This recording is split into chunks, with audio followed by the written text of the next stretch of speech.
Welcome friends. This is the answers explaining session for task 9 questions. First of all, I will explain the answer for today's question. Then I will explain the answer for task 9 questions. Okay. This is our first question. First of all, I will read the question. Okay. A slender rod of length L and diameter D in bracket length is greater than the diameter and the thermal conductivity K1 is joined with the another rod of identical dimensions but of thermal conductivity K2 to form a composite cylinder rod of length 2L. The heat transfer in radial direction and contact resistance are negligible.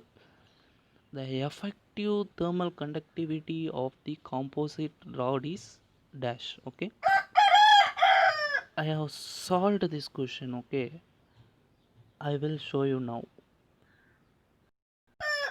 Okay, now you can see the answers. Okay, you can see the diagram first there is a cylinder of length L and diameter D and thermal conductivity K1 which is joined with the another cylinder. Okay, first it is a rod, then it is connected with the cylinder of thermal conductivity K2. Okay, we have to find the effective thermal conductivity of the composite wall. Hence, let us consider these two pipes or rod and cylinder pipe as resistance to be considered in series. Okay, that concept only. The effective means the equivalent resistance or equivalent, here it is equivalent conductivity. Okay, we already studied in our 12th standard that resistance in series and parallel. The similar concept is going to applied here. Okay, if since here it is series, the total resistance is equal to R1 plus R2 or total conductivity is equal to K1 plus K2. Okay, here the left side is equivalent or effective conductivity and right side is of individual rod and cylinders conductivity. Okay, we know that there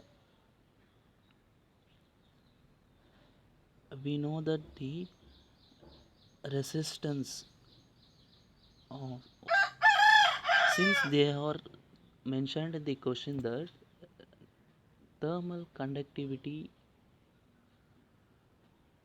of different materials is K1 and K2, then the heat transfer rate is negligible and the and another one also is mentioned that, wait, I will once again go through the question. Okay, look at the question. Heat transfer that is only in radial direction is negligible and contact resistance also negligible. Okay, since we are going to find the thermal conductivity only, hence we are considering only resistance. Okay, we know that resistance formula is L by Ka in case of conduction and 1 by Ha in case of convection. Here since it is conduction, we have considered as L by Ka. Here it is 2L. It means that considering all, that is rod and cylinder, totally it is 2 length. Okay, that's why here it is 2L. Okay, now cancel the area on length in the numerator and the denominator. Now we can get the below equation. Then finally we can get that K effective is equal to 2K1 K2 divided by K1 plus K2, which is the answer. Now let us look at which option is showing this, like this type of answer. Okay,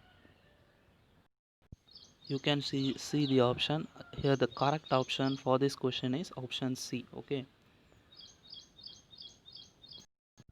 okay, now I will explain the answer for task 9 questions. First question is that from general aptitude section. Okay, a window is made up of square portion and an equilateral triangle portion above it. The base of the triangular portion coincides with the upper side of the square. If the perimeter of the window is 6 meter, then the area of the window in meter square is what? That's what we are going to find now. Okay, this question also I have solved. I will show you now. Now you can see the solved sheet in the screen. This is what the windows looks like, which is in the figure. Okay, bottom portion is square and top portion is equilateral triangle. They given the perimeter as 6 meter. We have to find the area. We know that what is perimeter? Perimeter is the total boundary length. Okay, generally it is total boundary length. Here there are 5 sides. Okay, boundary. Then hence here it is 5L is equal to 6 meter perimeter. From this we can find the length of side. Okay, L is equal to 6 by 5, which is 1.2 meter. We have to find the area. Here the total area, which is the sum of squares area plus equilateral triangles area. We know that squares all sides are equal. In equilateral triangle also all sides are equal. Hence for square it is area formula is a square L into L. I'm just substituting 1.2 into 1.2. In case of equilateral triangle, the area's formula is root 3 by 4 the a square. Okay, substituting these values, I will get the answer as 2.06 meter square, which is the correct answer. Okay,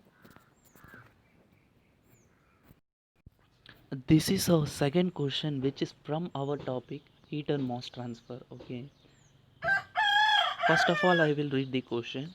The heat flow rate through a parallel walls of thickness L1, L2, L3 having a surface areas A1, A2, A3, thermal conductivities K1, K2, K3 respectively, with the first and last walls maintained at the temperature T1 and T2 will be.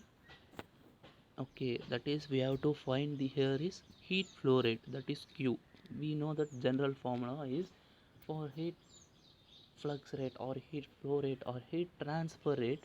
General formula we have derived from the Fourier's law is that formula is equal to delta T, which is the temperature difference divided by the resistance. Okay, here all the numerator or temperature difference all are same. Hence we have to look at the denominator. We have studied that for conduction the resistance formula will be L by Ka. Okay, which denominator equals that option A. Hence the answer for this question is option A. Okay, okay friends, that's it today's session. Subscribe my channel and click the bell icon to receive daily questions daily. Thank you.